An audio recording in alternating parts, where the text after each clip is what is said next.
Boa noite, mães, pais, educadores da escola. É um prazer recebê-los aqui. Temos gente também no online, né? Boa noite a todos, a todas. Esse é um tema muito caro, muito importante para a escola, e nós temos investido bastante criando um grupo, o NUP, né?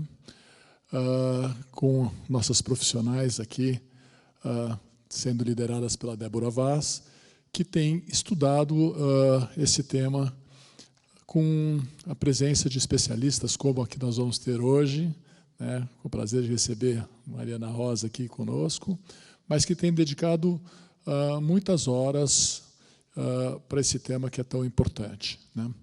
Eu tenho que falar isso porque a Débora às vezes faz brincadeira de que ela trabalha muito, mas aqui em público eu vou dizer que ela, de fato, trabalha bastante, e nesse tema, especialmente, pela importância que ele tem para a gente, pela importância que ele tem para o Colégio Santa Cruz. Então, era essa minha introdução, né? Acho que sempre temos o que aprender, né? E por isso que nós continuamos estudando, por isso que nós continuamos sempre trabalhando nesse sentido. Temos o que aprimorar, mas posso dizer que me orgulho do trabalho que a gente faz no Colégio Santa Cruz no tema de inclusão. Débora? Boa noite. É muito bom estar aqui com as colegas do Núcleo de Práticas Inclusivas.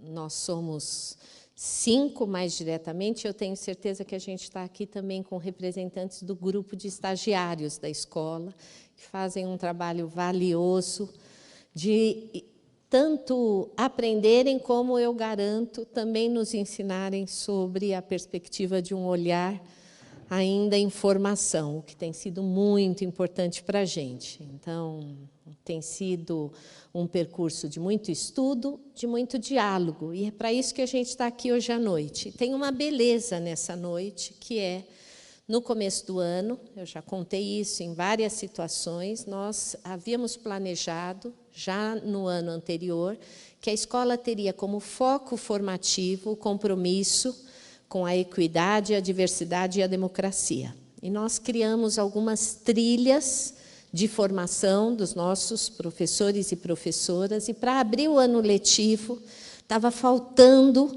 uma ideia muito boa, e quando a gente precisa pensar numa ideia muito boa, a gente telefona para quem sabe de ideias muito boas. E essa escola tem um valor muito especial, e tem uma família aqui, a gente não fala ex-família, né?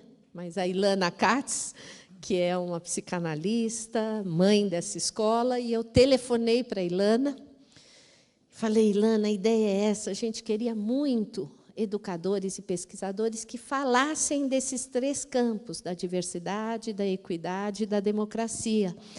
E eu queria muito que você falasse sobre o desafio da democracia a partir da sua perspectiva. E ela falou: tem que ser a Mariana Rosa. E aí eu mandei um WhatsApp, falei: Mariana Rosa, preciso aqui te ligar. E quando deu o bom dia, já aconteceu uma empatia imediata, porque o lado mineiro que habita em mim ouviu o lado inteiro mineiro que habita na Mariana, e aí eu pensei: que coisa boa. E mais do que esse telefonema simbólico, eu comecei a seguir a Mariana, né? E comecei a percorrer ali as calçadas de Belo Horizonte, junto com a Mariana, todos os dias, e aprender com os desafios dela, mas aquele dia de abertura do nosso ano foi muito potente. A gente pôde ouvir ali, e quando convidada, tanto pelas educadoras do Núcleo de Práticas Inclusivas, como por muitas famílias, pelo Fábio, para a gente pensar melhor esse tema, é a Mariana, a nossa convidada. Liguei, e que bom que ela aceitou. E falei: olha, vai ter que dar um pulinho de Belo Horizonte até São Paulo, porque a gente quer insistir, nós estamos muito felizes com quem está aqui presencialmente, sabemos que alguns não puderam, estão em casa, mas a gente quer voltar para o presencial para viver essa experiência presencial de ouvir, fazer perguntas, de poder enxergar aqui uma comunidade presente. Então, que bom. A Fabiana e a Mariana vão conduzir a noite, nós vamos sentar aqui, apresentar melhor a Mariana e contar como é que vai ser a nossa conversa aqui hoje. Muito obrigada pela presença de todos. Boa noite, estamos muito felizes, né, em recebê-los. Meu nome é Fabiana, eu estou aqui representando o NUP hoje, né, que é o Núcleo de Práticas Inclusivas do Colégio. O NUP ele tem como objetivo fomentar as discussões a respeito das práticas inclusivas com toda a comunidade escolar. Atualmente, somos em 4 especialistas, que, junto a uma equipe de estagiários, atuam em todos os segmentos e na parceria com educadores dos diversos setores da escola. A gente acompanhamos o percurso escolar dos estudantes em situação de inclusão, ou seja, aqueles que encontram barreiras no processo de escolarização. E acho que o foco atual é muito o trabalho com a reflexão e o planejamento, junto às equipes de professores, coordenadores, orientadores e diretores. Boa noite a todos e todas. Meu nome é Mariana, também estou representando o Núcleo de Práticas Inclusivas do Colégio. Então, como foi dito, nós temos investido em ações formativas para toda a comunidade escolar, trazendo referências que colaborem com a construção de uma escola mais inclusiva. No primeiro semestre, nós tivemos uma trilha formativa para professores e professoras, em parceria com o Instituto Rodrigo Mendes, com o tema Planejar para Incluir. E hoje a gente dá continuidade a esses encontros formativos, contando com a participação de educadores e famílias.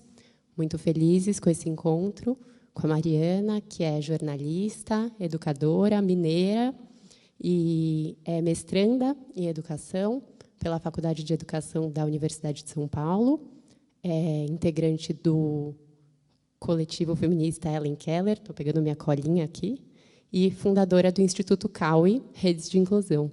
Então, boas-vindas, Mariana. Muito obrigada por estar aqui com a gente essa noite. Boa noite, obrigada, Mariana. Boa noite para todas, todos aqui presentes. Quero já, de antemão, agradecer o convite, a confiança da equipe aqui do Colégio Santa Cruz, na pessoa da Débora, que é com quem eu tenho tido as principais conversas, mas também com Fabiana, Mariana, as Anas, com quem eu tive boas trocas também antes de vir para cá hoje. Boa noite para quem está assistindo online e para quem vai assistir depois, bom dia, boa tarde, boa noite, em algum horário por aí. Antes de começar minha fala, eu vou me audiodescrever, a gente já vai assim se familiarizando com práticas inclusivas. Eu sou uma mulher de pele branca, eu tenho cabelos castanhos, cacheados, acima dos ombros, eu estou usando um óculos de armação marrom, um batom levemente rosado, uma roupa azul, toda ela azul, um colar com uma pedra branca, e eu estou sentada num palco bem bonito aqui, uma mesa de madeira na minha frente, atrás tem uma tela que eu não devo usar, e ao meu lado direito estão Fabiana e Mariana, e à minha frente tem uma plateia aqui bem interessante. E aí, dito isso, já digo para vocês, eu tenho baixa visão, então eu não enxergo as expressões de vocês, de modo que, se vocês dormirem, eu não vou ver. Mas, nesse sentido, eu peço que façam uns barulhinhos de vez em quando, para eu saber que vocês estão aí, Pode rir, não pode tossir, mas brincadeiras à parte, mas pode rir, fazer uns barulhinhos para eu saber que vocês estão aí. E acho que a gente vai fazer... Me ajudem, mulheres, não vou falar meninas, Débora? A gente tem um tempo de fala e um tempo de interação depois, certo? Então, a gente vai ter um momento de perguntas, comentários, experiências compartilhadas, mais no final aqui da minha fala, mas é um tempo bom para a gente conversar também, tá bom? E aí, eu queria começar essa conversa, acho que eu preciso começar essa conversa, compartilhando com vocês como é que eu cheguei nesse tema da inclusão, da educação inclusiva, como é que isso se transformou em um objeto de pesquisa, o meu trabalho, a minha militância, como é que eu vim parar aqui. E acho que isso começa 10 anos atrás, quando eu me tornei mãe. Então, eu também estou falando do lugar de mãe, né? Me tornei mãe da Alice, que é uma criança com deficiência. A Alice tem paralisia cerebral. E eu me lembro bem, assim, ela nasceu prematura, né, com 29 semanas, 900 gramas, 31 centímetros, uma saúde muito frágil, né, porque a gente chama de prematuridade extrema. E ela ficou 145 dias na UTI, teve várias intercorrências nesse período, né, hemorragia pulmonar, hemorragia cerebral. Com 40 dias de vida, ela teve uma parada cardiorrespiratória de 26 minutos. E aí, em razão dessa parada, ela, então, evoluiu com um quadro de paralisia cerebral, que eu já antecipo, né? O nome é uma cilada, porque o cérebro não fica paralisado. Ele está muito vivo, muito ativo, mas é um nome como a gente popularmente está acostumado a dizer, e isso também diz muito do que a gente vai conversar aqui hoje, sobre os preconceitos em torno de algumas condições de vida. Mas, voltando lá, há 10 anos atrás, há 9 anos atrás, quando ela nasceu, né, eu me lembro assim, de ter um ímpeto, uma necessidade de buscar todos os recursos, todos os médicos, tudo que eu podia. E óbvio que eu falo isso de um lugar de muitos privilégios, né? De acesso à saúde, a bons recursos. E eu me lembro de buscar assim muito. E eu recebia também de pessoas queridas indicações, né? Até de transplante de célula-tronco na China. Eu me lembro que me mandaram, na época, uma reportagem. E então eu fiz tudo isso. O primeiro ano de vida da minha filha foi essa maratona, essa corrida em médicos, hospitais, clínicas, terapias, né? Eu achava que eu tinha que oferecer tudo o que fosse possível para ela, para aproveitar aquilo que tinham me dito, que se chamava plasticidade cerebral. Vou tirar o meu colar, porque essa pedra está batendo aqui. Então, tem que aproveitar para a plasticidade cerebral, né? Vamos aproveitar e correr e ir para as terapias. E, muitas vezes, ela ia para as terapias dormindo, porque ela ainda era um bebê, tomava medicações fortes para convulsão, mas não podia faltar, né? Era aquela obrigação. E tem que esticar a mão, e tem que fazer a estimulação dos olhos. Enfim, um ano assim. E, de repente, eu me dei conta, olhando recentemente o álbum de retratos da minha filha, que o primeiro ano de vida dela não tem uma foto sequer numa pracinha, num parquinho, comendo um pãozinho de queijo com alguém. Não tem. Não temos fotos ao ar livre. Não tem. Todas as fotos são com algum profissional da saúde junto ao corpo dela, corrigindo, posturando, como eles dizem, né? Organizando, em hospitais, em clínicas, ou até mesmo dentro da nossa casa. Esse foi o primeiro ano. E aí, em algum momento, eu tive um clique, né? Na verdade, foi motivado pela minha irmã, que é fonoaudióloga, formada até aqui em São Paulo também, pela USP. E ela me disse, o que você pretende com tantas terapias, com tantos médicos? O que você pretende proporcionar para a sua filha? Onde você quer chegar? E aí eu parei para pensar, né? E fui compreendendo, pouco a pouco, que o que precisava de conserto não era minha filha, que o que precisava ser superado não estava nela. É o mundo que precisa de conserto, de reparo, não as pessoas.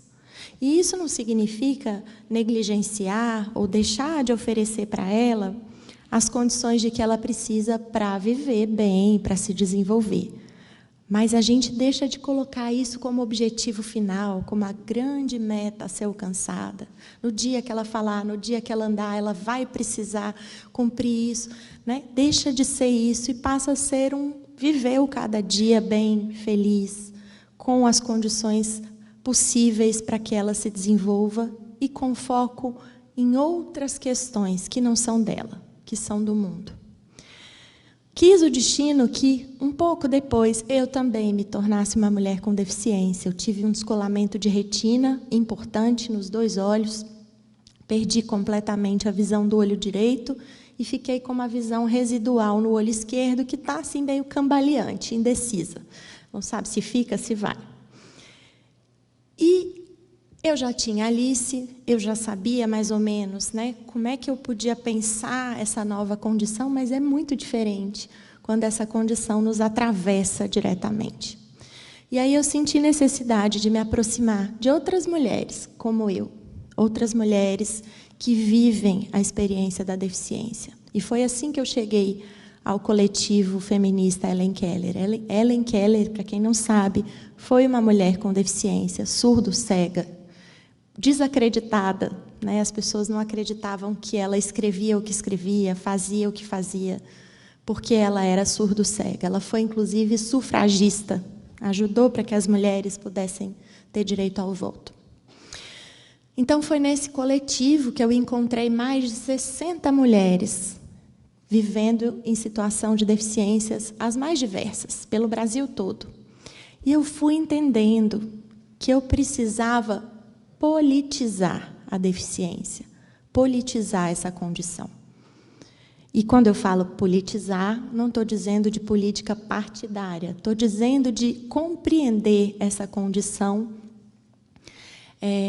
de modo a situá-la no mundo que a gente vive, com seus desafios e com suas dificuldades, né? Então, passei a me afirmar, eu sou uma mulher com deficiência, sou a principal cuidadora de uma criança com deficiência, e isso diz muito de mim, da minha experiência de vida, dos meus atravessamentos.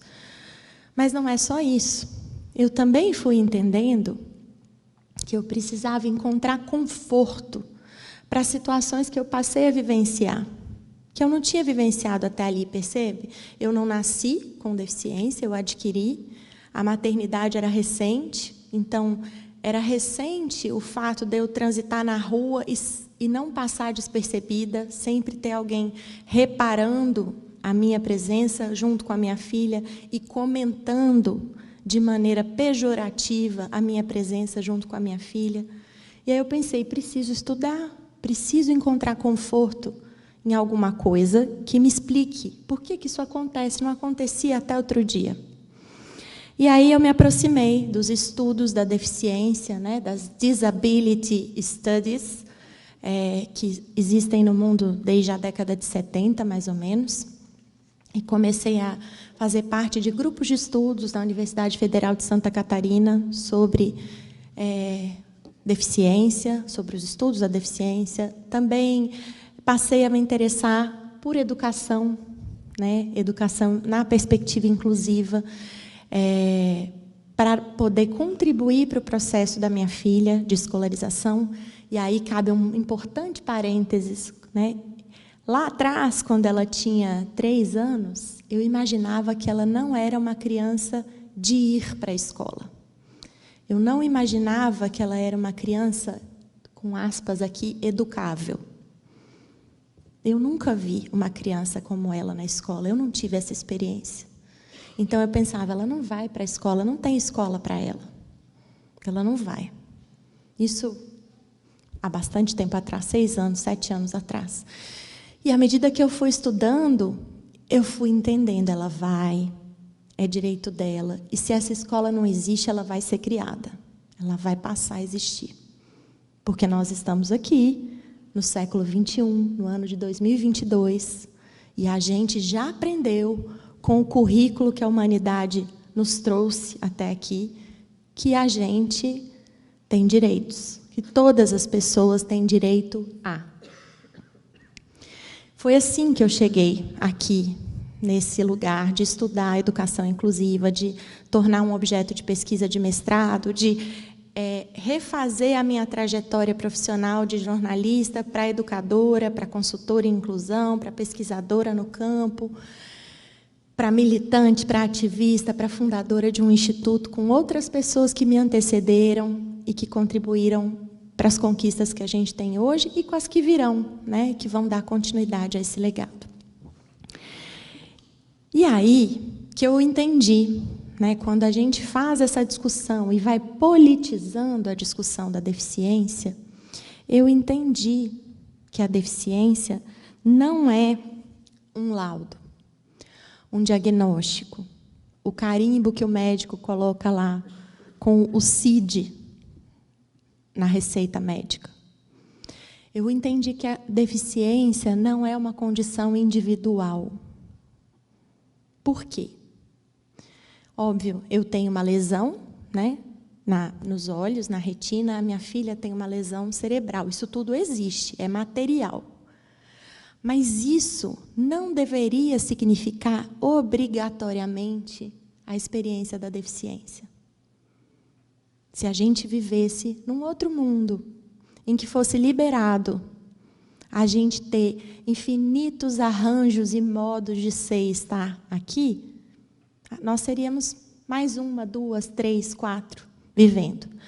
Mas a gente vive num outro mundo, um mundo em que impera a corponormatividade, em que impera uma estrutura que costuma classificar e hierarquizar os corpos a partir de determinadas habilidades. E aí inventaram a deficiência. A deficiência é uma invenção do mundo moderno. Inclusive, chegou junto com a Revolução Industrial, né? A produtividade, os tempos de produtividade, né, de produção, então, produção fabril na fábrica, com um determinado tempo a ser cumprido, desse jeito, e aí as pessoas que não conseguem performar nesse tempo, desse jeito, nessa quantidade, elas são lidas como deficientes, né? Talvez isso se pareça um pouco com a escola, em alguns momentos. E se a gente olha em outros idiomas, é do mesmo jeito, né? Em inglês, a gente diz, muitas pessoas gostam de dizer disabled people, para chamar a atenção para o fato de que elas são incapacitadas pela sociedade. Então, veja só que giro que se deu na minha cabeça, de ficar lá procurando todas as terapias para minha filha andar, falar e ter uma vida supostamente independente. Eu fui entender que estava tudo bem ela ser quem ela é. E que eu precisava dedicar esforços coletivamente para superar a experiência da deficiência que é comum, que é coletiva, que não é individual, que tem a ver com as barreiras que se colocam para as pessoas com deficiência acessarem espaços, lugares, participação em igualdade de condições com as demais pessoas. É isso que está na nossa legislação hoje, né? Se a gente busca lá a Lei 6949, que é uma emenda constitucional, um espelho do texto da Convenção Internacional dos Direitos das Pessoas com Deficiência, do qual o Brasil é signatário. Está escrito lá, pessoa com deficiência é aquela que tem um impedimento de longo prazo, de natureza física, mental, intelectual ou sensorial, que em interação com uma ou mais barreiras pode obstruir a sua participação plena e efetiva na sociedade, em igualdade de condições com as demais pessoas. É um texto longo.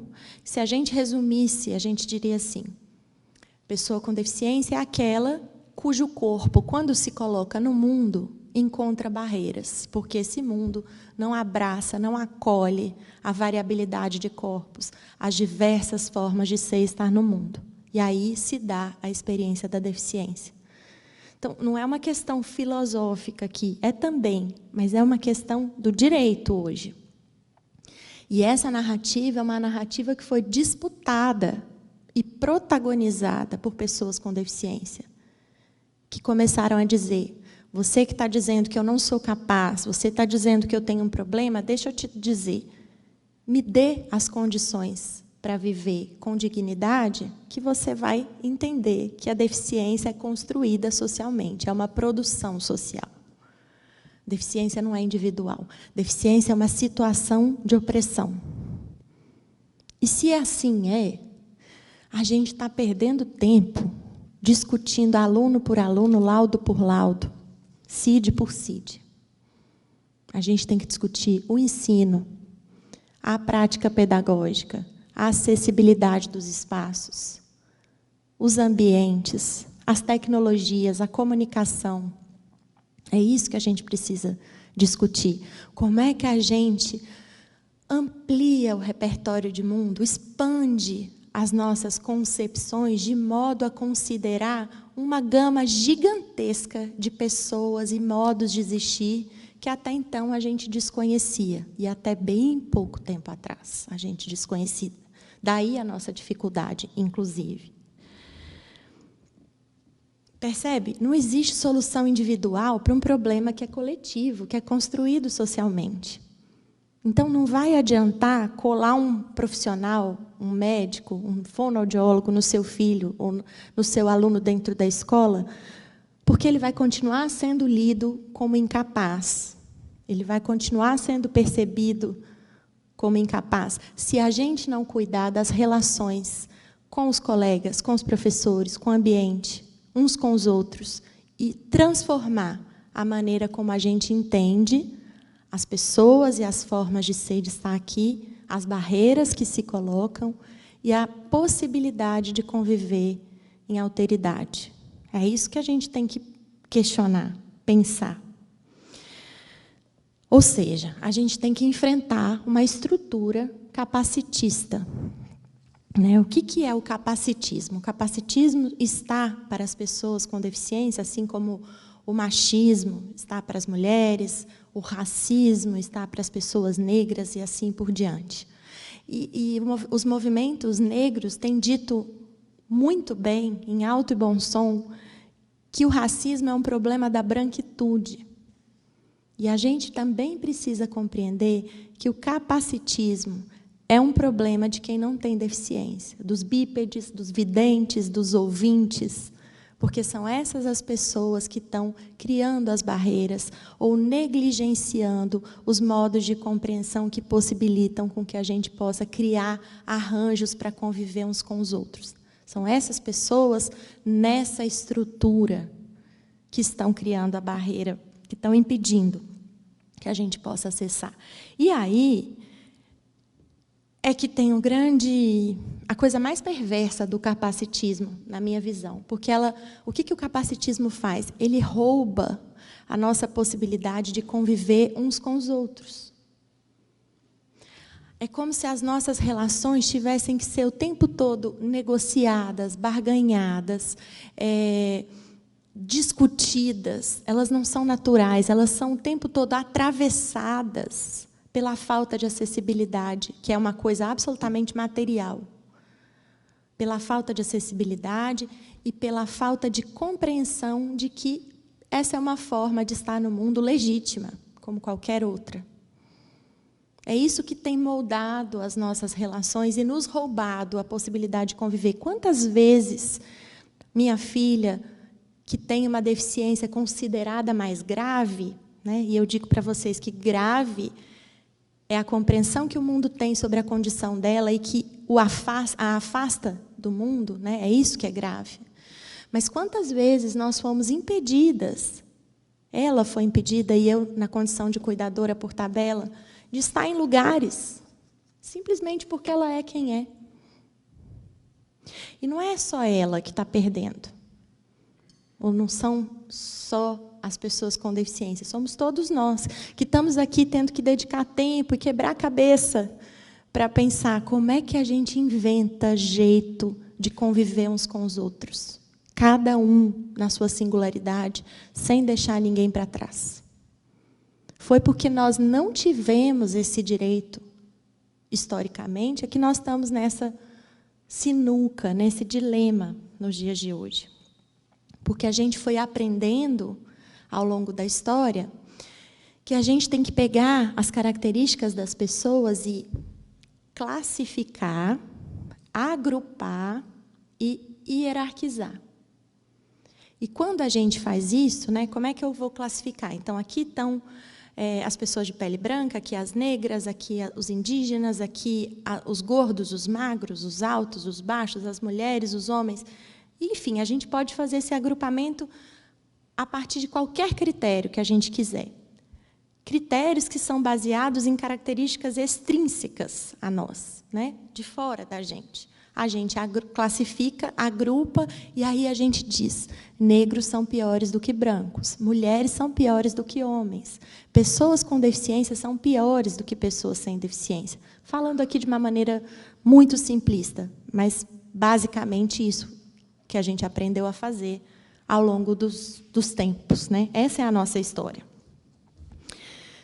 Ao mesmo tempo, então, se é assim, se a gente vai classificando, agrupando e hierarquizando as pessoas a partir de suas características, a gente pode concluir ou deduzir que a identidade de uma pessoa não é um dado natural, né? Esperando para ser descoberto. Ela é disputada, imposta muitas vezes. Quando a gente descreve uma pessoa, por exemplo, como especial, ele é especial. E aí tem um engano danado, né? Assim como paralisia cerebral é um engano, o especial também, porque parece uma coisa boa. Especial é um termo bom, né? Mas usado nesse contexto da pessoa com deficiência, o que é o especial? A gente está só descrevendo quem é essa pessoa quando a gente diz especial? A gente está só descrevendo uma pessoa quando a gente chama, por exemplo, de mulato? Quando a gente chama de viado? A gente está só descrevendo essa identidade ou a gente está atribuindo valor, julgamento? E é isso, é assim que as identidades vão sendo atribuídas, fixadas, e que a gente vai criando os estereótipos. E é a partir disso que a gente vai estabelecendo os processos, muitas vezes, as nossas formas de fazer. Chegou o aluno autista, o autista, o que tem síndrome de Down. E não é que essas informações não sejam verdadeiras, mas elas não são tudo sobre aquela pessoa. São uma pequena parte.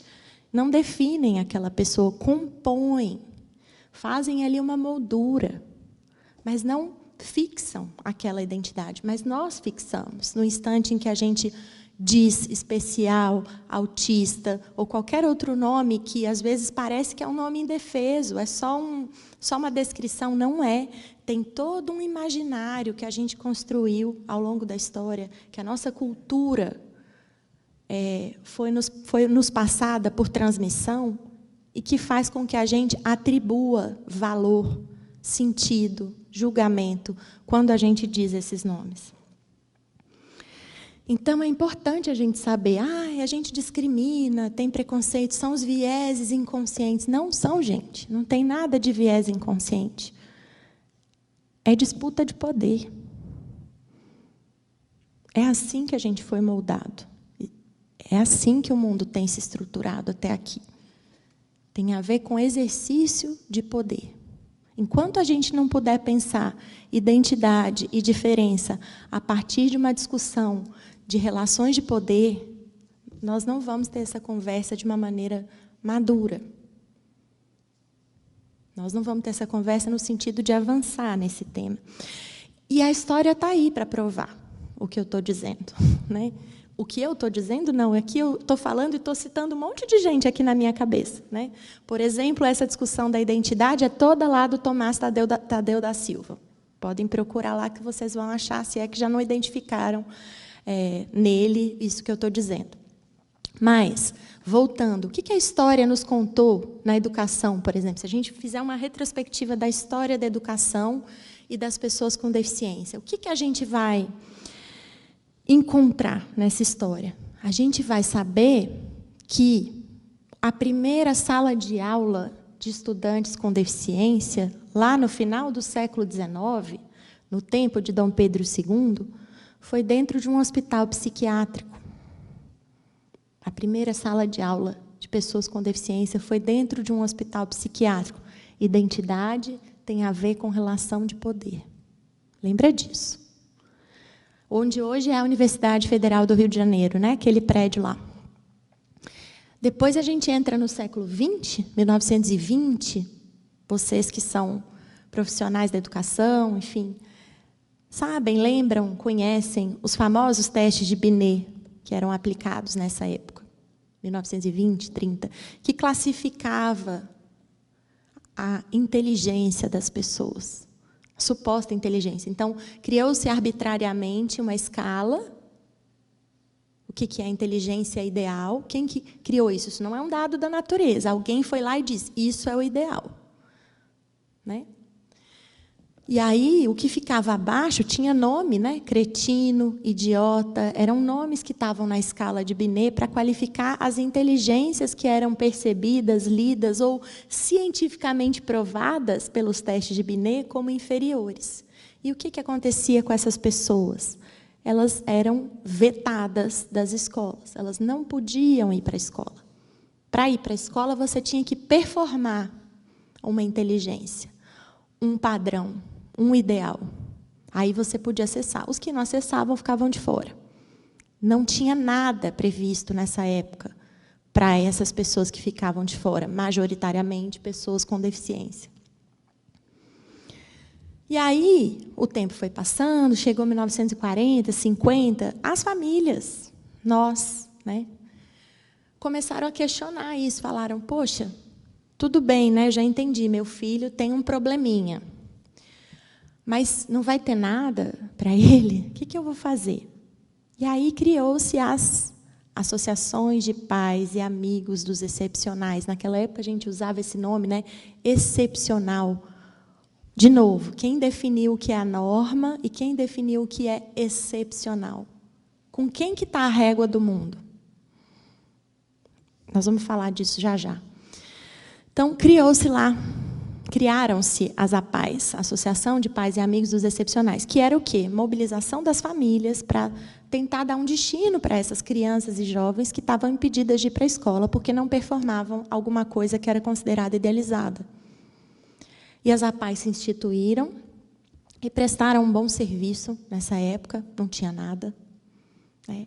Mas se estabeleceram, cresceram e deram conforto para a sociedade que não sabia o que fazer com esses corpos que eram considerados desviantes. Nessa época, Segunda Guerra Mundial, 1945, Hitler exterminou 3.000 pessoas com deficiência num projeto chamado Action T4, porque na propaganda nazista dizia que essas pessoas eram um fardo para o Estado.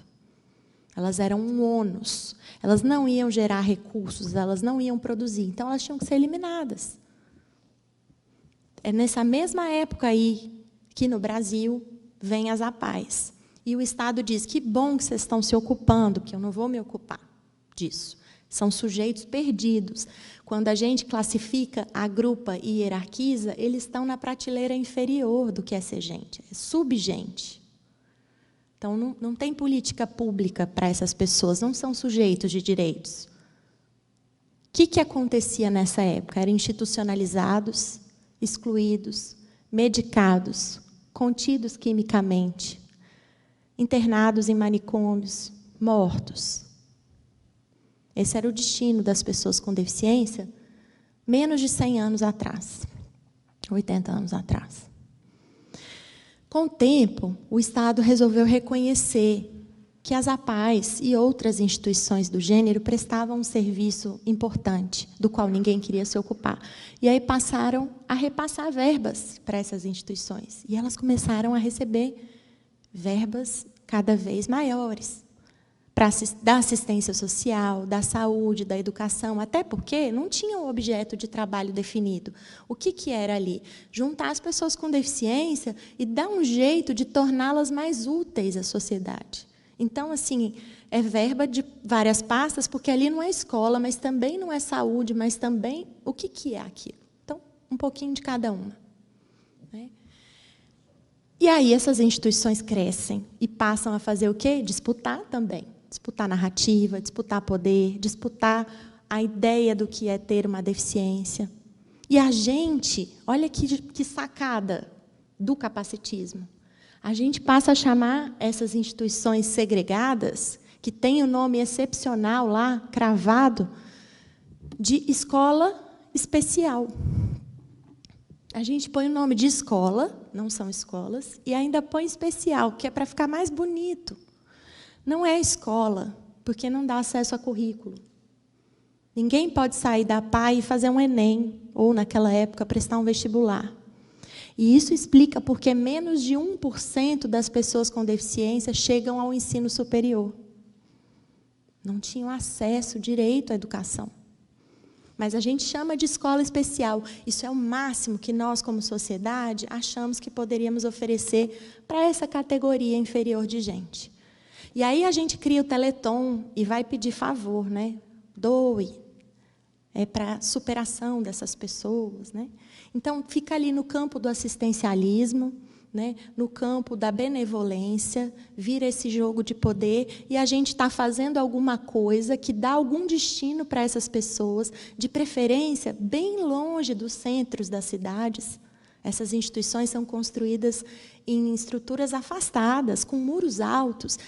E crianças como as que podem ser aqui do Santa, ou de qualquer outra escola considerada uma escola preocupada com as questões sociais, vão lá visitar a APAI para ver como é que essas crianças vivem e fazer trabalho social. O que a gente está ensinando com isso?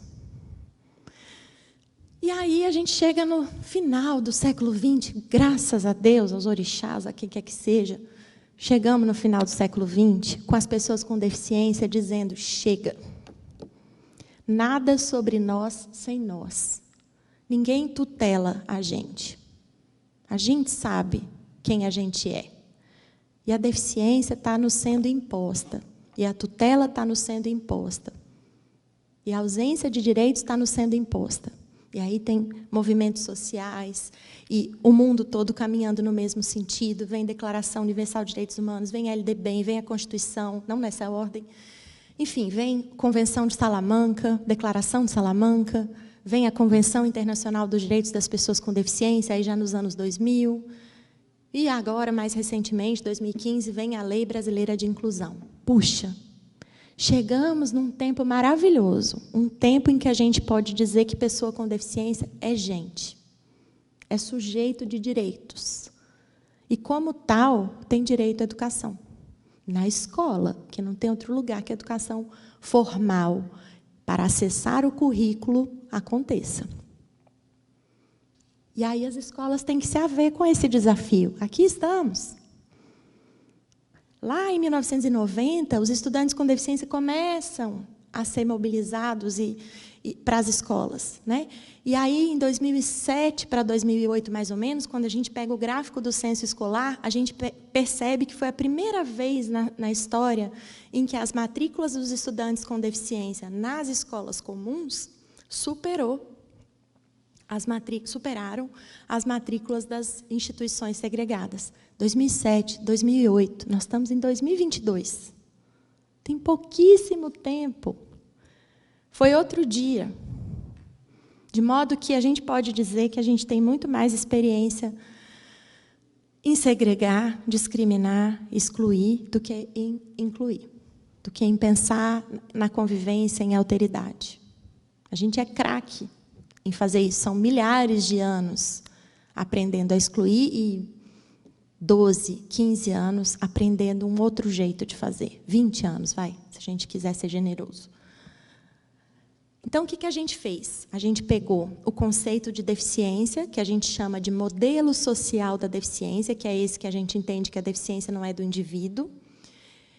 A gente pegou esse conceito para pleitear legislação, política pública. Como é que eu consigo acessar lugares, recursos, participação nesse mundo? Esse foi o conceito que nos ajudou a acessar direitos.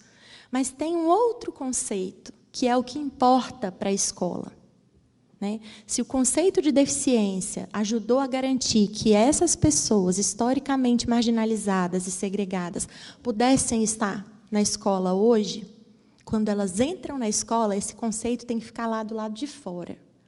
Porque aí não é o aluno que tem essa condição, o aluno que está em situação de inclusão, o aluno de inclusão, como a gente escuta tanto falar. É o aluno, ponto final. O aluno do Santa, como qualquer outro. Qual é o conceito que ajuda a escola? É o da diferença.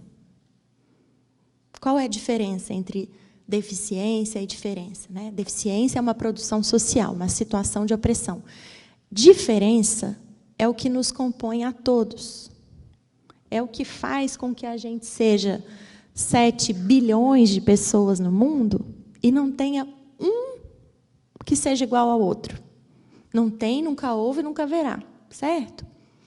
Olha que potência, que riqueza que é a diversidade, a diferença, fazendo a vida ir adiante. A vida não se perpetua em ambiente homogêneo, né? A vida se perpetua na diferença, na diversidade. E a diferença é intrínseca a cada um de nós. A gente não consegue capturar, classificar, moldar, fixar. Ela escapa da gente. Até porque ela faz com que a gente também não seja sempre o mesmo. A gente está o tempo todo mudando, em permanente mudança. Eu sou uma hoje aqui, a hora que eu sair daqui, depois de ter conversado com vocês, já vou ter mudado. Amanhã já mudei mais um pouco, e assim com vocês todos. Isso é a diferença, operando. Né? Conceito lá de Deleuze para nos ajudar. Então, se é assim, e é esse o conceito que importa à escola, o aluno na sua individualidade, o aluno como um sujeito único, unívoco, irrepetível. Não dá para comparar nenhum aluno com o outro. Não dá para classificar, hierarquizar, não dá.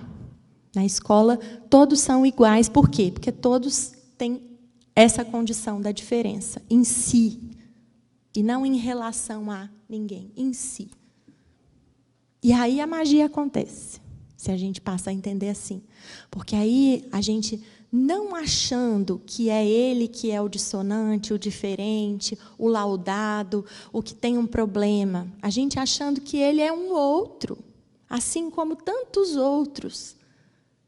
Em pé de igualdade, a gente vai pensar, então como é que eu diversifico a minha prática pedagógica para que todos esses outros possam acessar o currículo? Como é que eu diversifico a organização do espaço? Como é que eu diversifico o modo da gente se relacionar? Porque a gente aprendeu de um jeito que não considerava algumas dessas pessoas. E agora elas estão dentro da escola e cada uma é uma. Como é que eu organizo a escola considerando a diferença como a única norma? Como é que eu posso pensar o aluno autista sem colocar ele dentro dessa caixinha fixo? É autista, não fixa os olhos, não socializa. Truco. Né? Eu tive um aluno autista no passado, esse ano eu já sei o que eu vou fazer. Ou, né? Não sabe. Conheceu um aluno autista, tem um filho autista, conheceu um, tem um. Se tiver outro, vai ser outro. Não se repete, porque as experiências são únicas. Então, como é que a gente faz para a gente olhar essas caixinhas todas que estão aí disponíveis, o autista, a trissomia do 21, a paralisia cerebral, o TDAH, enfim, tantas caixinhas que existem, como é que a gente faz para passar por elas, transitar por elas, mas não fixar nelas? Porque quando a gente faz isso, a gente está sabotando as nossas propostas de convivência e de educação. Como é que a gente faz isso? E aí, a pergunta que fica também, né, pensando na inclusão, é só colocar para dentro? A gente sabe que não é. A pergunta é meio que retórica, né? Mas é só acessar o que está posto? Então, vou pensar aqui um colégio, vou pensar que esse colégio teve pouca ou nenhuma pessoa com deficiência aqui antes. E aí, o que eu vou fazer? Agora eu vou incluir, eu vou colocar para dentro. E ele vai acessar esse colégio tal qual ele é. É isso que é inclusão? É assim que a gente faz? Né? A gente vai avaliando os alunos na tentativa de perceber se eles correspondem àquilo que a gente aprendeu a chamar de sujeito universal. E tem muitos sujeitos universais, né, com pequenas variações. A gente faz isso com o filho também. A gente olha o filho e fica tentando perceber as características que correspondem àquele ideal que a gente imaginou para filho, né? Como se esse ideal existisse, como se as pessoas existissem para cumprir as nossas projeções sobre elas, né? E, nesse sentido, os laudos marcam essas diferenças. Os laudos, eles vão funcionar como se fosse um passaporte ao inverso na escola, né? Quando um estrangeiro vai acessar um país, ele tem que apresentar um passaporte carimbado. O aluno lido na condição da deficiência, ele tem que apresentar o laudo para ele acessar a escola e a gente já puxar assim tudo que a gente sabe sobre aquele laudo para poder oferecer o que a escola acha que deve oferecer para ele. A gente vai marcando assim a diferença. E a partir disso a gente estabelece as habilidades que essas pessoas vão adquirir na escola. Então, eu já sei que ele é autista, eu já sei quais são as habilidades que ele vai desenvolver nessa escola. Já estou com isso pronto. De novo, matrícula, acesso, são necessariamente inclusão? Assim como ocorre com o conceito da identidade, sobre o qual a gente já falou, que é uma disputa, que também é uma imposição, o currículo também é uma disputa, né? O currículo é não só uma disputa, mas é uma expressão também de poder, né? Estão aí, né, tantos avanços que a gente tem feito na legislação, inclusive no sentido da educação antirracista, para disputar esse currículo, né? E aí, se a gente entende isso, né, que o currículo também é disputado, que o currículo também é poder, a gente sabe que é ele que nos forma. Ele está diretamente envolvido nos processos de formação pelos quais a gente se torna quem a gente é. Então, como que a inclusão opera nesse currículo? Diria que a inclusão em relação ao currículo, ela não pode se limitar a dar acesso a esse currículo, ou a esse mundo talhado na medida das pessoas sem deficiência. A inclusão em relação ao currículo vai modificar esse currículo, esse mundo, de modo que eles possam refletir também as experiências das pessoas com deficiência. Não é só acessar, é ser permeável a essa presença, a esse outro, ao que ele traz, é se afetar por ele e afetá-lo também. Então, mas aí tem sala de aula um aluno que denuncia as fragilidades do ensino, a arbitrariedade das regras, os equívocos das estratégias didáticas. Isso é algo que assusta muito. Assusta também os pais que querem que o menino seja dentro da norma. E aí as pessoas com deficiência operam no limite do que é incontrolável, não moldável, do que desequilibra a estrutura que funda a escola. Que está embasada nessa história toda que eu contei antes. Então, na escola que impõe onde e quando todos os alunos, ao mesmo tempo, devem chegar, as pessoas com deficiência vão apresentar uma recusa quase que visceral.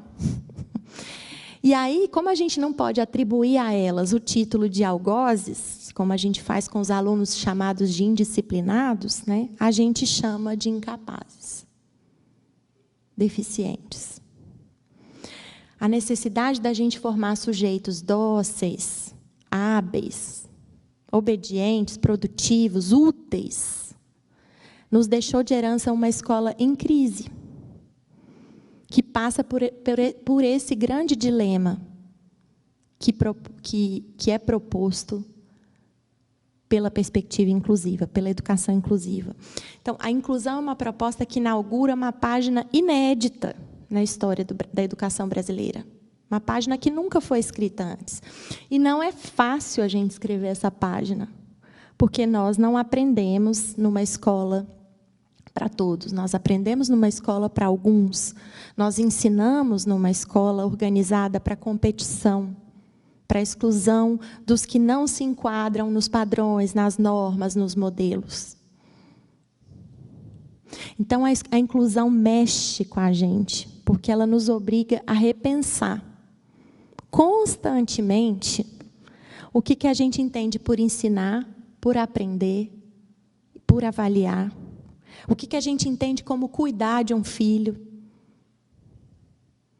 Será que o cuidado é eu prover todos os profissionais que eu puder pagar para ele estar bem assistido dentro da sala? Isso é o cuidado, de fato? Né?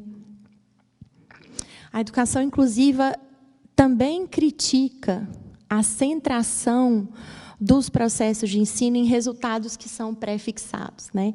E aí eu vou contar 2 casos aqui que exemplificam isso. Um de uma professora que uma vez me contou que ela fez uma prova perfeita. Ela é professora de inglês. E ela fez uma prova que ela considerou maravilhosa, perfeita, lá sobre a Guerra do Kosovo, em inglês. E aí, quando ela distribuiu a prova, um aluno levantou a mão e falou: professora, eu posso responder com as minhas palavras ou tem que ser com as suas? Eu acho esse exemplo maravilhoso, porque tem a ver com essa centração que eu estava dizendo, né, dos processos de ensino, como se tivesse que chegar num resultado que só existe na cabeça do professor, e a resposta certa é a que está na cabeça do professor. Então, eu posso responder com as minhas palavras ou tem que ser com as suas?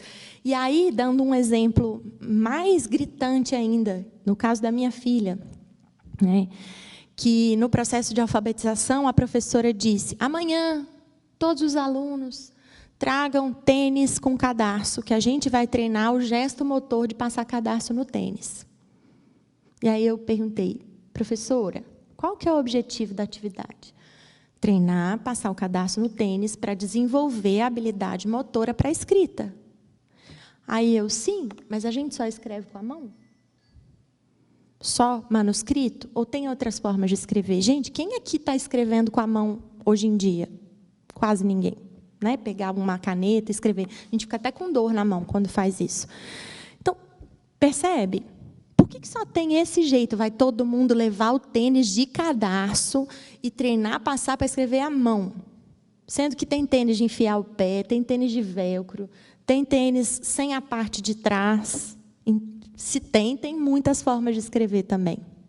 E era isso que eu queria mostrar para ela, porque a nossa tendência seria dizer assim: beleza, então todo mundo traz o tênis de cadarço, mas a Alice, que é a minha filha, que é a diferente, que é a desviante da norma, ela vai trazer um outro tênis e vai trazer o computador, porque ela não consegue. A gente coloca nesse lugar, ela não consegue. Ao invés da gente dizer assim: amanhã traga um tênis, de qualquer jeito. E, ao mesmo tempo, ir pensando: quais são as possibilidades da escrita? Tem gente que escreve com a caneta na boca. Tem gente que escreve usando um sensor na testa e apontando as letras no teclado. Tem gente que escreve ditando para um escriba. Tem gente que escreve pegando a caneta. Tem gente que escreve teclando no celular. Tem gente que escreve no computador. Tem gente que ativa o modo ditado do celular e diz: por que só tem um jeito que a gente pode levar para a escola? E por que esse jeito é o considerado o universal, o ideal, o padrão Gold?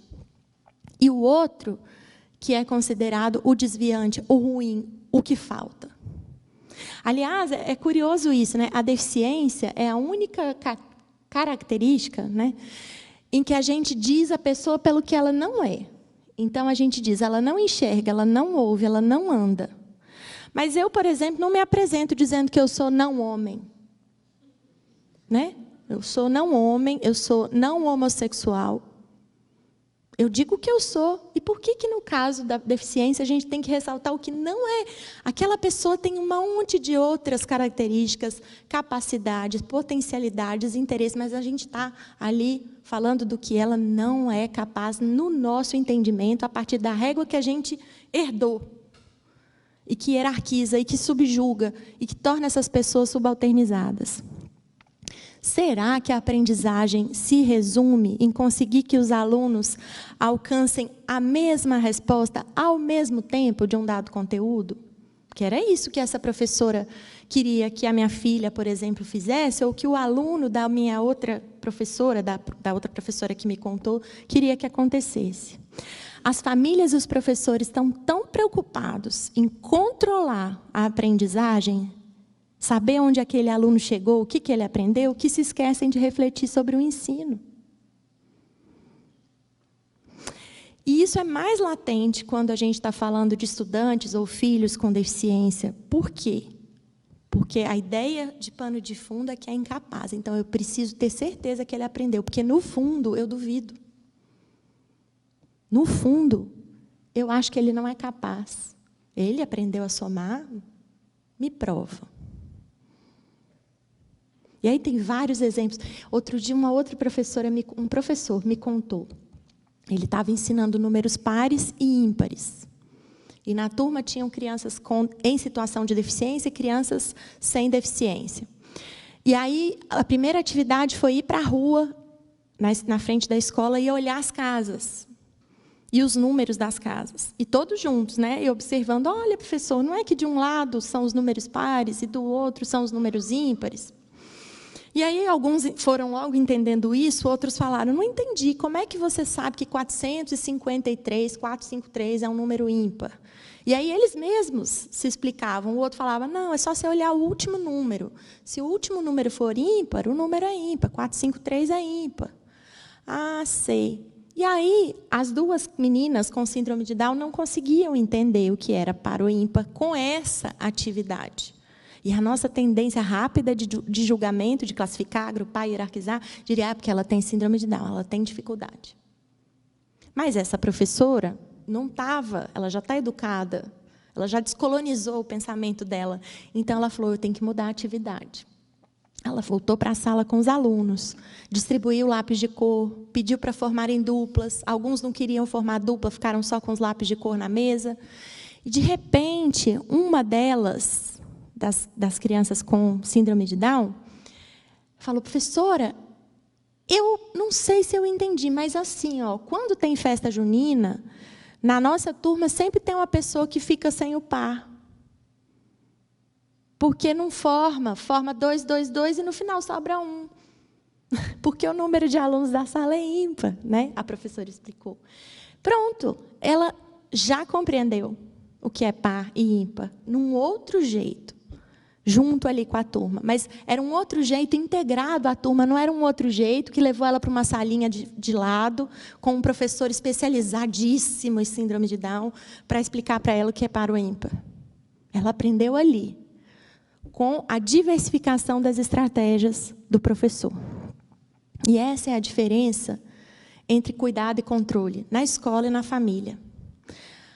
A gente mede se uma prática pedagógica é inclusiva pela quantidade de apoio que é necessário. Quanto mais inclusiva, menos apoio precisa. E, claro, né, tem crianças que precisam de apoio para se alimentar, para a higiene, para a locomoção. Não pode faltar esse apoio. Não é nem faltar e nem sobrar, né? Mas, quando a gente não presume competência, quando a gente está contaminado pela ideia da incapacidade da pessoa com deficiência, a gente fica querendo todos os apoios. Na verdade, a gente fica impondo o controle, a tutela.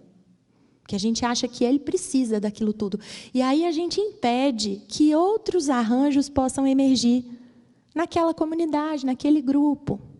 Né? Recentemente, uma professora também me contou, olha, eu tenho um profissional de apoio na turma para apoiar uma criança que precisa que empurre a cadeira de rodas, porque ela não toca a cadeira de rodas sozinha. Mas o profissional está ocioso, porque as crianças se revezam, elas mesmas. Todo mundo disputa quem que vai empurrar a cadeira do colega. E aí eles fizeram uma escala, iniciativa das crianças. Olha como é uma outra relação que se apresenta de cooperação, de cuidado, de ética do cuidado, que se a gente vai colar alguém ali tutelando, vai inviabilizar que isso aconteça. E a gente faz isso sem pensar, muitas vezes, né? Porque também tem uma coisa que une a nossa percepção do que é ser criança e do que é ser pessoa com deficiência. Se juntar os dois, então, pior ainda. Né? Para a criança, o padrão Gold é ser adulto, porque adulto é que é maduro, adulto é que tem discernimento, é que é lúcido. Né? Então, a criança é sempre alguém que vai vir a ser, tornar-se, ela não é.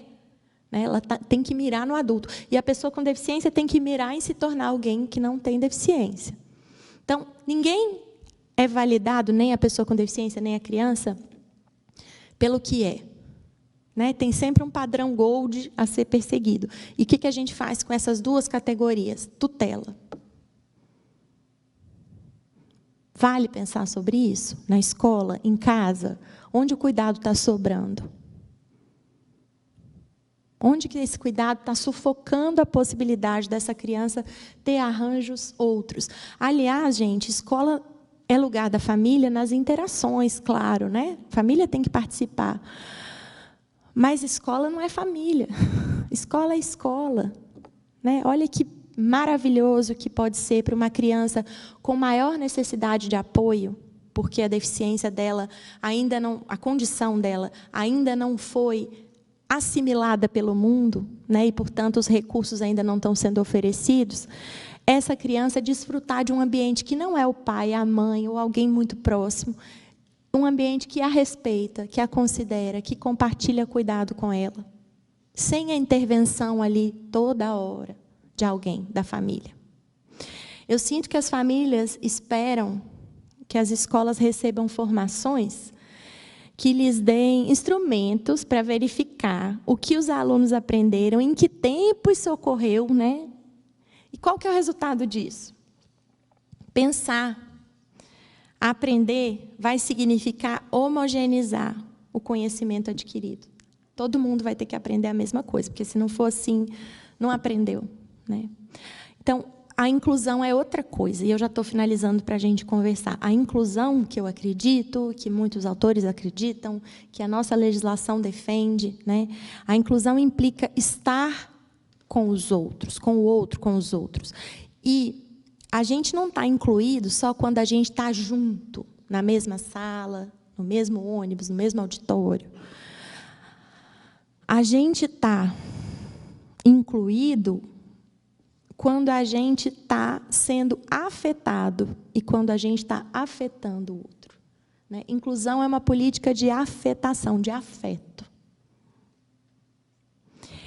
E aí, isso significa que, quando a gente inclui, a gente não vai só transmitir o que a gente já sabe. A gente vai transformar o que a gente sabe.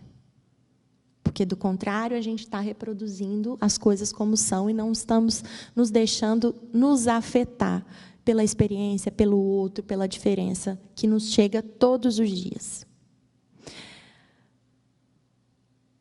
Práticas pedagógicas em que os alunos aprendem uns com os outros, né, e não só repetem o que o professor espera, né, ou que o professor idealizou como verdade, como resposta desejada, como reprodução do conhecimento. Essas práticas, quando elas se instalam, elas possibilitam que a gente recrie os conteúdos da escola. E, recriando os conteúdos da escola, a gente começa, de fato, a construir a tão sonhada escola como um lugar de saberes diversos, diferentes, de experiências variadas, de modos de aprender personalizados.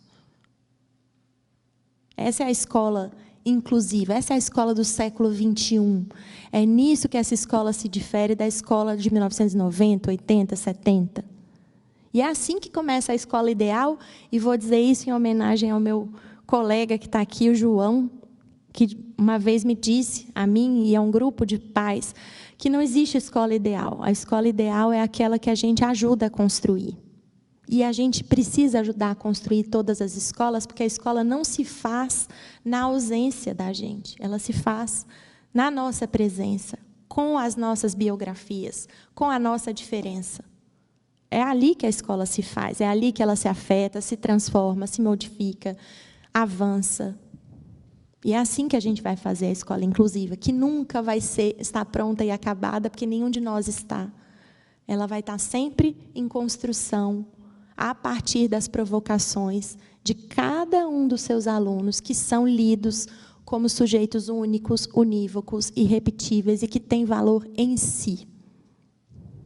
A gente precisa, então, inverter a lógica escolar, ensinando a turma toda, coletivamente, e entendendo que a aprendizagem é individualizada e, por isso, é diferente para cada um. Não vai ser a mesma. E aí a inclusão é uma grande ferramenta de inovação, porque ela vai criar técnicas de ensino que permitam, que proponham que a gente torne possível aprender nesse contexto da diferença. E aí tem algumas perguntas que são importantes, tanto para professores quanto para pais. O que é ensinar? O que eu faço ou deixo de fazer para apoiar a escolarização do meu filho ou do meu aluno?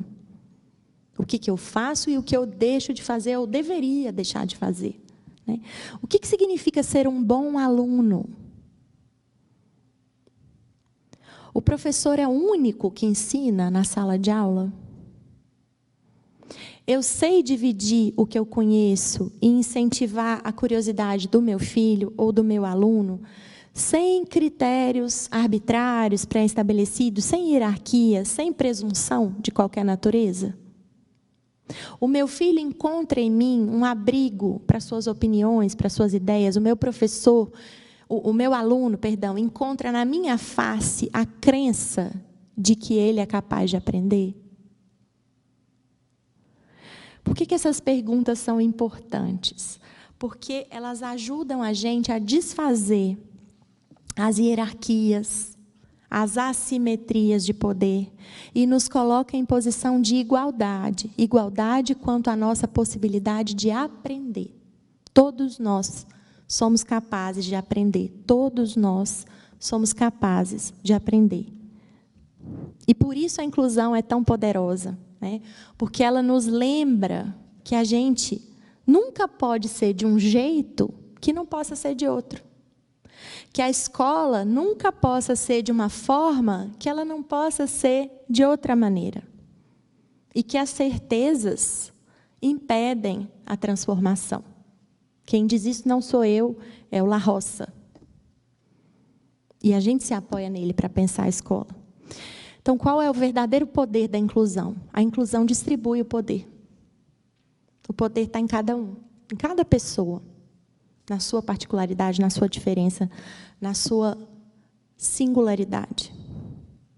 É isso que a inclusão faz. E aí, que dá um pouquinho de medo, né? Porque eu não posso ser a pessoa com todas as respostas, a grande autoridade, né? Mas a gente pode se lembrar que a educação é um ato de amor, né? Já diria Paulo Freire. E se ela é um ato de amor, ela é um ato de coragem. E se é um ato de coragem, a gente não pode temer o conflito, o debate. É por isso que a gente está aqui. Que a gente aposta, acredita, que a gente discute, debate, pensa, revê, transforma. Porque, no fundo, a gente está imbuído desse compromisso de fazer a educação como um ato de amor, de coragem. Não esse amor romântico, o amor pelas pessoas, pelo mundo. O amor que assume responsabilidade pelo mundo que a gente vive. E pelas pessoas que aqui estão. O amor que quer fazer a reparação histórica em relação a todas essas pessoas historicamente excluídas, silenciadas, medicadas, institucionalizadas, mortas, a quem o direito à educação foi negado.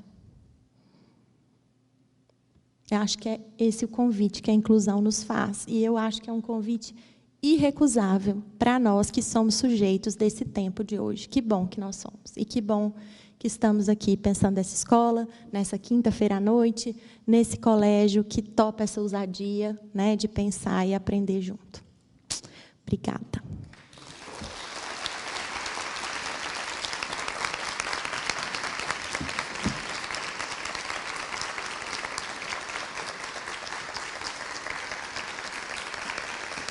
Obrigada.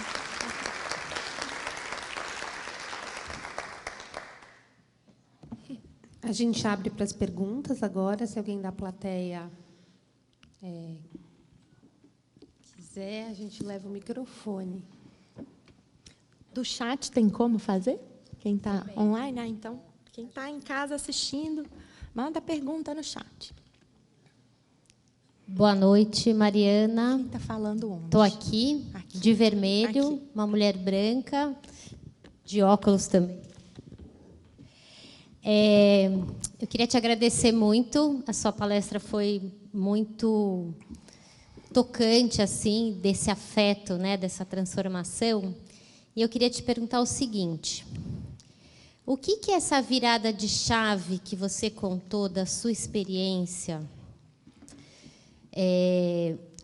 que trouxe de mudança para a sua vida e para a vida da sua filha, deu para parar um pouco de militar e respirar e viver a vida? Porque eu acho que isso é uma coisa importante, né, para a gente pensar. E que quando a gente imagina que no mundo público, da política pública, a militância chega mais rápido, né? A gente consegue as mudanças quando vem uma lei que sai da sociedade para essa mudança acontecer. Mas no ambiente privado é muito mais difícil. Então, o preconceito com as pessoas do convívio, do dia a dia, que olham com aquele olhar de afastamento e de não normativo, né? Então, eu queria saber assim, dessa experiência da virada de chave até para lidar com esse tipo de situação. Como você chama mesmo? Eu não falei meu nome, desculpa. Eu sou a Bezinha. Bezinha? Bezinha com B de bola. Bezinha, tá bom. Obrigada, Bezinha, pela pergunta. Pergunta valendo R$1 milhão. Né? É difícil mesmo. Eu acho que eu, pelo menos, não consegui ainda existir e não militar. Né? Quando eu vejo, eu já estou militando. Porque são muitos os enfrentamentos, as barreiras, as dificuldades. Mas eu acho que a gente também se nutre dos encontros que a gente tem, toda vez que a gente tem que fazer algum enfrentamento. Né? Há muitos encontros, há muitas pessoas que comungam dessa ideia de um mundo que seja para todas as pessoas, um mundo justo, um mundo equânime. E aí isso fortalece a gente. Então, não tem como a gente evitar os olhares tortos, os preconceitos, né? São situações que rasgam a alma da gente muitas vezes. Eu já me senti muitas vezes indignada, triste, descrente da humanidade, né? Muitas vezes, incontáveis vezes. Não tem como a gente escapar disso. A gente vive nesse mundo, né? Nesse mundo extremamente capacitista, misógino, racista, impregnado de preconceitos, envenenado de preconceitos. E é difícil mesmo. E olha que estamos aqui também numa condição mais privilegiada. Mas eu acho que dá para a gente se fortalecer, né? Entendendo que isso não é tudo, o mundo não é só isso, é isso também, mas não é só isso. Né? E se apoiar nos afetos, nas pessoas, nos encontros que a gente tem nesse percurso, para que a gente consiga dar a dimensão, né, dessas situações, de modo que elas não se tornem o total da vida da gente, que elas se tornem um pedaço, está ali, isso existe, acontece, me atravessa, me machuca por vezes, né, a todos nós, estou falando mim, mas não sou eu, né, de modo geral. Mas não é só isso. Tem afeto, tem encontros, tem solidariedade, tem gente interessada em fazer de outra forma, em ser de outra forma, interessada em aprender. E isso tem que dar conta de nos fortalecer, né? De nos fazer mais vivos e fortes para essas cotidianidades, vamos chamar assim. Né? Recentemente, eu estou numa situação específica com a escola da minha filha, que não vem ao caso aqui, mas a coleguinha dela, a gente estava num aniversário com várias crianças da escola. E aí tinha uma trilha que as crianças iam fazer. E, obviamente, que essa trilha não era acessível, não dava para subir com a cadeira de rodas. E aí, na hora que essa situação se instalou, duas colegas da escola que convivem com a minha filha, né, disseram: não dá para Alice ir, então nós não vamos. Duas, eram 30 crianças, duas disseram isso. E duas mudaram a experiência da minha filha e da gente. Porque o que aconteceu daí? Aí fizeram uma assembleia, e ou vai todo mundo ou não vai ninguém. Então, não vamos, não vai ter trilha, não vai ter trilha, mas então a gente carrega, aí vamos perguntar para ela se ela quer ser carregada. E fomos, e deu certo, e carregamos um pedaço, e todo mundo junto, e todo mundo se engajou, e aí o lugar estava falando: nossa, dá para melhorar aqui, para ser acessível. Precisou de duas pessoas, duas crianças, e a situação ali já mudou. Né? Nesse mesmo dia aconteceu uma outra situação muito engraçadinha, bonita, eu diria. A minha filha não se comunica oralmente. E a gente estava também ali conversando com crianças que já convivem com ela. Aí chegou uma criança que não convive com ela. e ficou olhando assim, né? Nunca viu, então ficou olhando. Aí, de repente, ela se virou para mim e para o meu marido, pai da minha filha, e disse: vocês não, é difícil entender o que ela fala, né? Aí, antes que a gente respondesse, a amiguinha dela da escola disse: só quando ela não quer falar, né? Aí é difícil, do tipo, ela se expressa, você tem que estar atento para entender. E aí elas começaram a conversar: Alice, você quer brigadeiro? Levanta a perna se você quer brigadeiro. Aí ela levantava a perna. Quantos brigadeiros você quer? 1? Não. 2? Não. 3, Alice? Aí ela levantava as pernas. Então vou buscar 3 brigadeiros para você. Iam lá, buscavam 3 brigadeiros e traziam para ela. E aí a outra menina foi entendendo. No final da festa, a menina já estava empurrando a minha filha, chamando para ir brincar na casa dela e por aí vai. O que eu quero dizer é isso, né? Tem a trilha que não é acessível, tem o convite para o aniversário que não vai chegar, né? E eu estou dando exemplos aqui bem da situação infantil. Mas tem 2 crianças, tem uma outra que faz a pergunta que dispara, tem alguém que vai querer se interessar. E a gente não precisa de muito além disso. Com isso, já dá para a gente pegar impulso e fazer muita mudança. Então, eu acho que é por aí. Pelo menos tem sido por aí para mim, né? Fico interessada também de saber como é que é para você.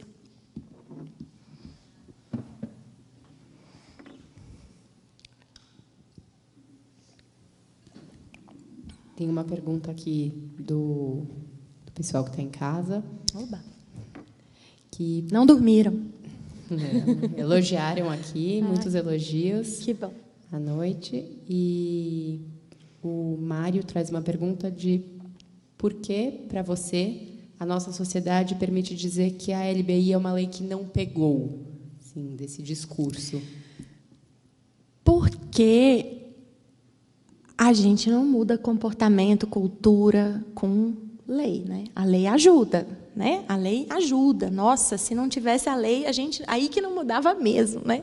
Então a lei faz a gente poder andar com isso debaixo do braço e quando uma situação se impõe a gente dizer, mas é meu direito. Mas o fato é que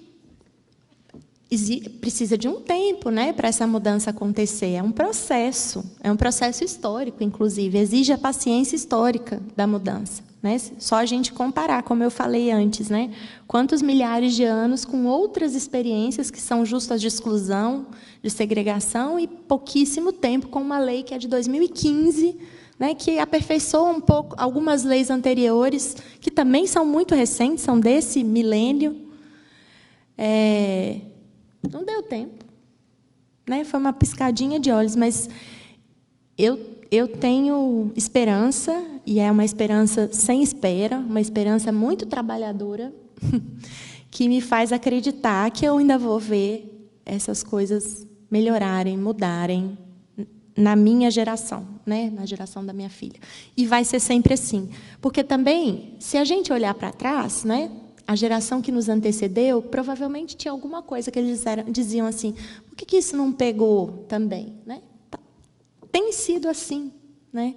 Se a gente pegar 1, 2 gerações atrás, pensa que essas pessoas não podiam estar na escola, e hoje estão.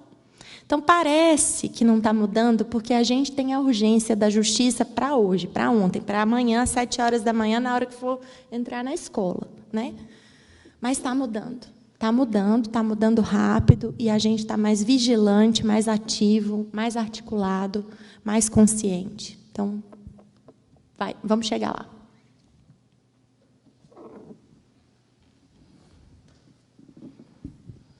Boa noite. Fala fora do microfone para eu saber onde você está.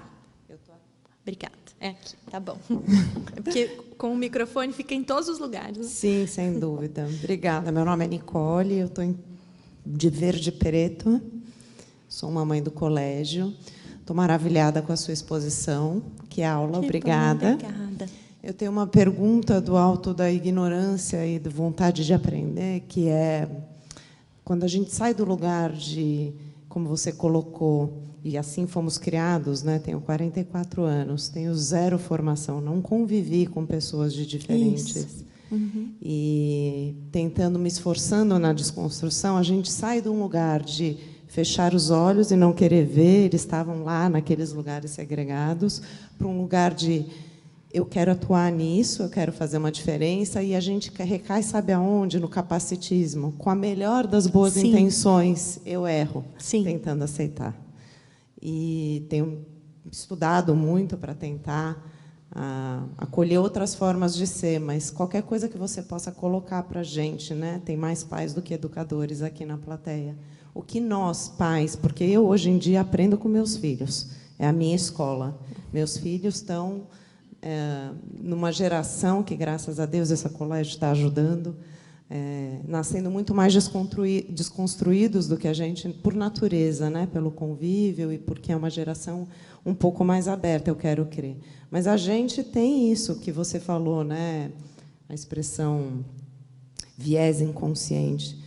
Hoje, para mim, é consciente, mas é praticamente impulsivo, é visceral, é um negócio de uma falta de formação desde a infância. Como a gente pode trabalhar? O que a gente pode fazer enquanto pais, que estamos aqui, muitos de nós, não necessariamente pais de crianças em situação de deficiência, mas que gostaríamos de ser mais abertos, melhor formados? O que a gente pode fazer para percorrer esse caminho e apoiar a iniciativa? Obrigada pela sua pergunta. Aliás, a sua voz é belíssima. Adorei ouvir a voz. Olha, o antídoto para a ignorância é a convivência. Ignorância que eu estou dizendo aqui no sentido de não saber, né? O antídoto para a ignorância é a convivência. Então, eu não tenho muita ideia mirabolante a não ser dizer: convive com alguém com deficiência, com alguém. Né? Se seu filho tem algum colega com deficiência na turma, chama para ir para sua casa, né? Aproxima, faz algum tipo de encontro em que essas pessoas possam estar presentes, se aproxima das famílias de estudantes, de alunos, de pessoas com deficiência. Procura estar próximo dessas pessoas, né? Eu acho que é isso que nos ensina, mais do que qualquer outra coisa. É a convivência que ensina. A gente vai tendo estranhamentos, vai tendo dúvidas e vai aprendendo. Não tem outra forma, né? Hoje em dia, como a gente vive num mundo muito integrado, né, do ponto de vista das tecnologias, a gente acessa muita coisa. A gente também pode abrir as redes sociais e buscar perfis de pessoas com deficiência. Está lotado. E, nisso, a internet tem nos ajudado também, porque a gente acessa modos de vida que, de outro modo, talvez a gente tivesse mais dificuldade, né? Então, se na sua convivência mais próxima está difícil encontrar alguém de quem você possa se aproximar para conviver, né? Entra na internet, no Instagram, busca lá uns perfis. Vou dar alguns nomes aqui, depois vocês buscam. Ivan Baron. Ivan Baron tem paralisia cerebral, é nordestino e faz um trabalho muito interessante no Instagram. Gente, como chama a moça que está na minha cabeça aqui? Daqui a pouco eu lembro o nome dela. Tem também o Paulo Fabião, que é outro. Ele é comediante, artista, ator, e faz também um trabalho incrível. Tem a Lauriane Lima Costa, psicóloga, mestre em educação sexual, faz discussões muito interessantes sobre educação sexual e pessoas com deficiência. Thaís Becker, formada em Direito, mestranda em Direito agora, também faz discussões interessantes. Mariana Torquato tem um canal no YouTube com discussões interessantes também. Carol Souza, obrigada pela lembrança. Carol Souza Autistando. Carol é uma autista não oralizada, se comunica por meio de comunicação alternativa, é pedagoga, também fala muito sobre escola por lá. Mais alguém, gente, vocês estão lembrando aí? Fernando Murilo. Sim, acho que é o Murilo Ciclista, não é? Enfim, sigam essas pessoas. São pessoas que estão não só falando sobre pautas relacionadas às pessoas com deficiência, mas estão postando a própria vida por ali. E aí a gente acaba... Outro dia eu me diverti muito com essa moça, que eu vou morrer, porque eu não estou lembrando o nome dela. Ela tem... não vou lembrar. Mas, enfim, ela usa cadeira de rodas. E ela estava meio que zoando, assim, porque ela já estava morando sozinha há algum tempo, E olha como é legal a gente acompanhar isso, né? Ela é uma pessoa que tem uma necessidade maior de apoio, uma dependência maior, né, para os cuidados. Então, ela estava comemorando que agora ela está morando sozinha, conseguiu uma cuidadora para ficar com ela e tal. E aí, depois, sei lá, alguns meses que ela estava morando sozinha, ela disse: gente, chegou o sofá na minha casa. Agora, quem não usa cadeira de roda já pode vir me visitar, porque tem lugar para sentar, que até então não tinha. E eu achei divertidíssimo, né? Porque é uma inversão, né, no status quo, aí, no modo de pensar, que é muito provocativo. Lembrei, Edu Impro é um artista, também é uma pessoa com deficiência, e um artista e professor baiano, professor de dança. Maravilhoso. Inclusive, pesquisem no YouTube, ele tem um vídeo que se chama Carta aos Bípedes. Carta aos Bípedes. Procurem a Carta aos Bípedes do Edu Impro, Edu, que também vale muito a pena.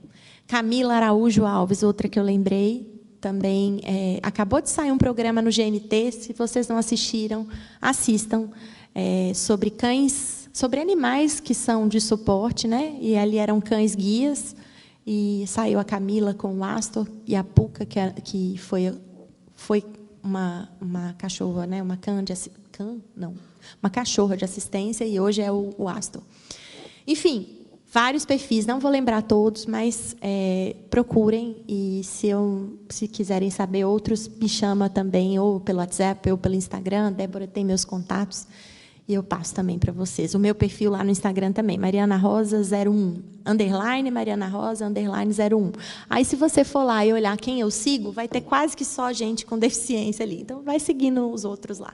Segue o Coletivo Feminista Helen Keller, segue o Instituto Cauê, para conhecer outras pessoas também. Tá? Mas, enfim, todo esse parêntese, porque, é óbvio, com a internet a gente consegue acompanhar outras pessoas, mas o principal, o insubstituível, o que faz diferença mesmo é conviver, estar junto, se afetar, né?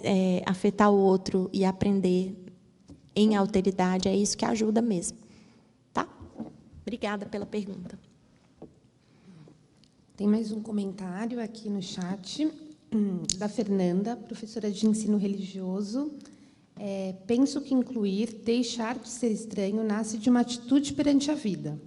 Não ser excludente não pode ser apenas uma atitude ética ou politicamente correta. Você concorda comigo? O que será se não for uma atitude só ética? Eu fiquei com essa dúvida, porque, para mim, é uma atitude ética, política, é justamente isso. A nossa atitude diante da vida é uma atitude ética e política, eu acho, né? No meu modo de pensar.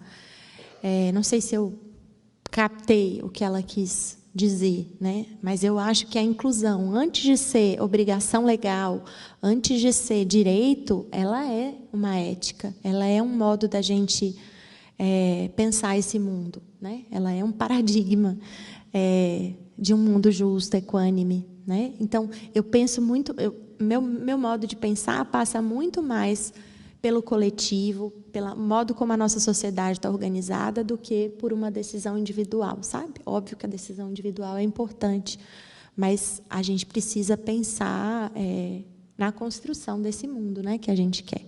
Lembrei, Ana Clara Moniz, era a moça que comprou o sofá. Ana Clara Moniz, tá? Lembrei o nome dela. Mas, professora que fez a pergunta, caso eu não tenha compreendido ou não tenha conseguido dialogar com você, escreve mais alguma coisinha aí no chat para eu entender melhor e a gente conversar mais um pouquinho. Boa noite, meu nome é Thaís. Me localiza. Eu estou bem aqui na sua frente. Aqui. Obrigada. Pertinho. Eu sou uma mulher branca, estou de preto, uso óculos também. Eu sou uma mãe aqui do Santa Cruz, eu tenho um filho de 5 anos, que entrou agora, esse ano, e ele está muito na fase dos porquês, e de fazer perguntas e querer entender tudo. E ele é uma pessoa que, enfim, por enquanto, ainda não tem contato com pessoas com deficiência. Uhum. O único contato que ele tem é uma prima minha, que tem síndrome de Down. E E muitas vezes ele, enfim, é branco também, né, do alto dos privilégios dele, e ele faz muitas perguntas o que é racismo, o que é capacitismo, o que é uma pessoa deficiente. E aí Ele faz essas perguntas? Ele faz essas perguntas, Chocada. sempre perguntas muito difíceis. O que foram escravos, o que são pessoas negras, ele faz muitas perguntas e eu, gente, que delícia que do deve alto ser da minha professora ignorância, dele. tento responder ali no nível dele. E aí, quando eu falo, né, o que é a homofobia, o que é o racismo, ele vai para aquele lugar de ai, nossa, que chato, então eu não queria ser isso, então eu não queria ser uma pessoa com deficiência, então eu não queria ser uma pessoa homossexual, então eu não queria ser uma pessoa negra. Que é quase como isso que você falou, de realmente da minha fala, o que ele acha chato são o que as pessoas sofrem, né? É o mundo que não recebe essas pessoas.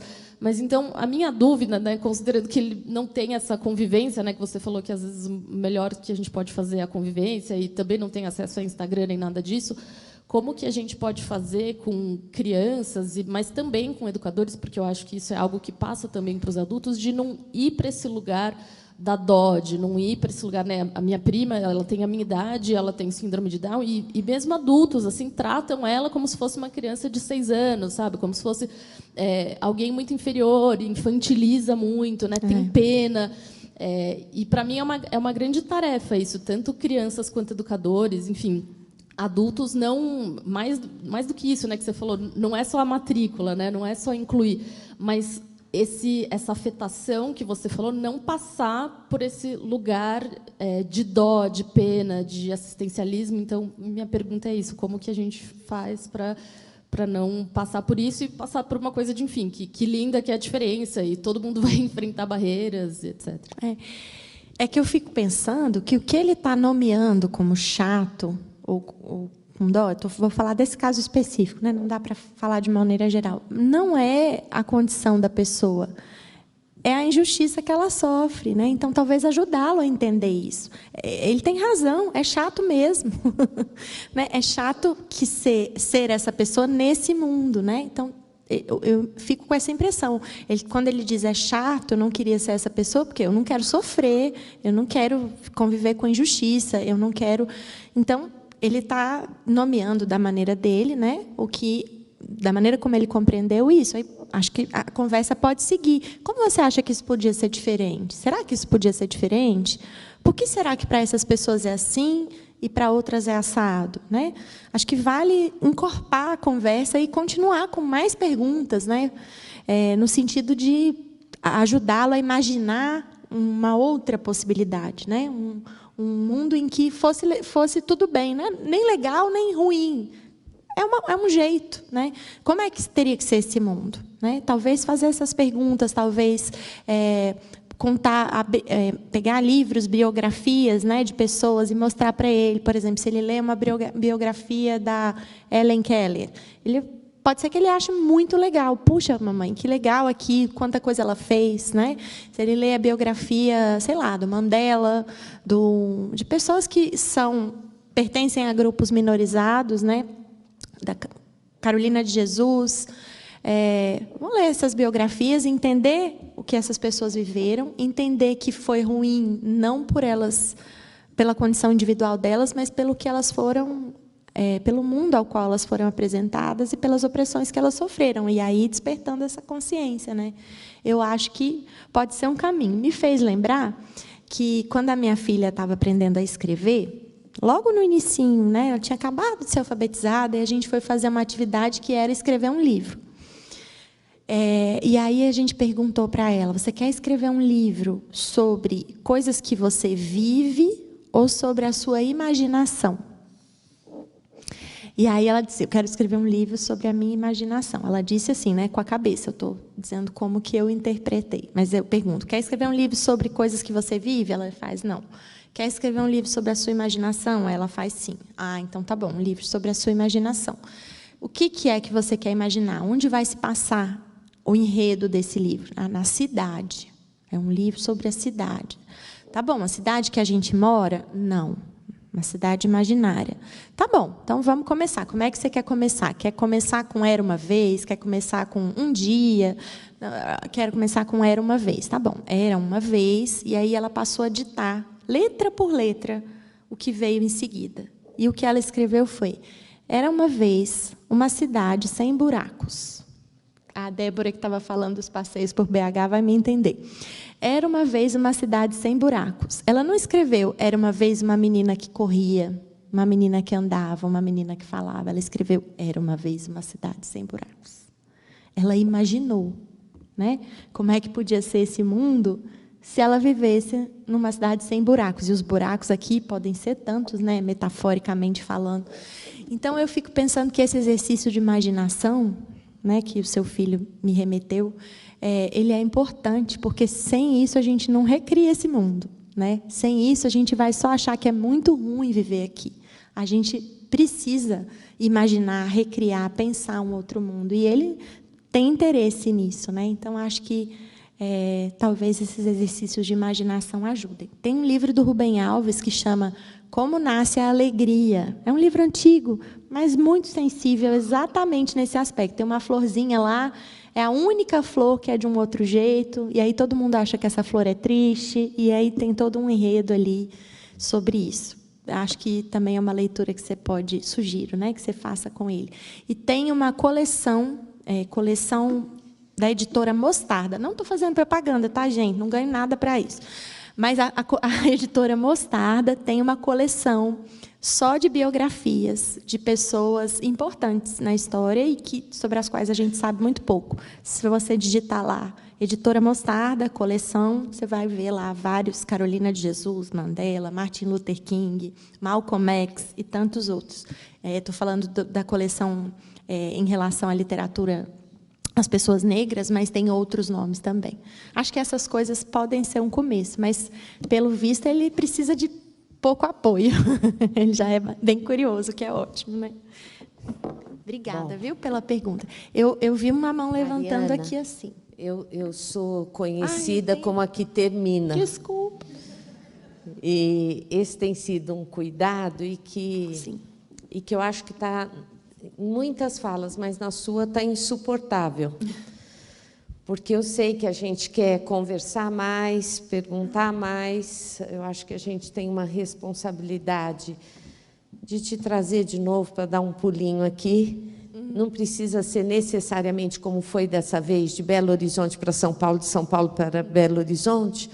Pode ser da USP para aqui, porque quando a Mariana contou que vem estudar aqui agora, eu falei, nossa, pensei nisso mesmo.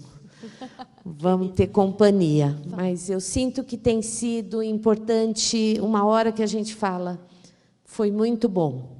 Essa noite foi muito boa. A palavra e o conceito privilégio tem me atrapalhado muito, porque quando a gente fala sei dos privilégios que vivo, dá culpa, né? Mas eu estava pensando aqui que é um privilégio ter tido a oportunidade de te conhecer no começo do ano, né? E eu falei para o Fábio, você tem Instagram? Eu sou amiga dela. Eu falei, você precisa ter um Instagram. Era isso que eu estava, porque você precisa ser amigo dela para ir seguindo. Porque a gente estava rindo aqui, porque eu falei para elas, vocês seguem o Ivan? Agora eu já estou achando que eu sigo o Ivan, porque o algoritmo da Mariana me levou para o Ivan. Que bom!